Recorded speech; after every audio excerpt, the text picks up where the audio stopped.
Breaking news. Anantapuram జిల్లాలో విషాదం చోటు చేసుకుంది.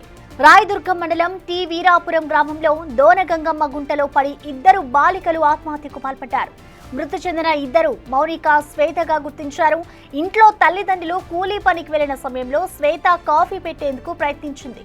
ఈ క్రమంలో గిన్నె నల్లగా మాడిపోవడంతో భయపడింది. అయితే ఆత్మహత్య చేసుకునేందుకు వెళ్లేటప్పుడు తన స్నేహితురాలు మౌనికను తోడు తీసుకెళ్లింది.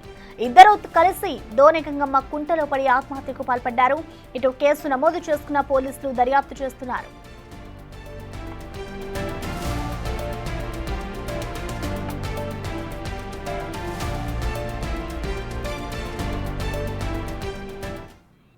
ఈ ఘటనపై పూర్తి వివరాలని మా ప్రతినిధి యోగానంద్ అందిస్తారు. యోగానంద్, చెప్పండి, అసలు ఇద్దరు యువతులు కూడా ఆత్మహత్యకు సంబంధించి కారణాలు ఏమైనా తెలిసాయా?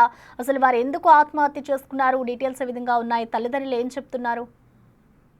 అనంతపురం జిల్లా రాయదుర్గం నియోజకవర్గం టి వీరాపురంలో విషాదం చోటు చేసుకుంది. ఇంట్లో తల్లిదండ్రులు తిడతారన్న భయంతో ఇద్దరు చిన్న పిల్లలు అమ్మాయిలు ఆత్మహత్య చేసుకోవడం కూడా కలగలేదని చెప్పొచ్చు. అయితే పాలు పొయ్యి మీద పెట్టి గిన్నె మాడిపోయింది. ఇంట్లో వాళ్ళు తిడతారన్న భయంతో శ్వేత అనే 9వ తరగతి యువతి, అదేవిధంగా తన స్నేహితురాలు ఇంకో అమ్మాయిని కూడా పిలిచికెళ్లి ఇద్దరు కూడా ధోని గుంటలో పడి ఇద్దరు ఆత్మహత్య చేసుకోవడం కూడా తీవ్ర కలగలేపుతుందని చెప్పొచ్చు.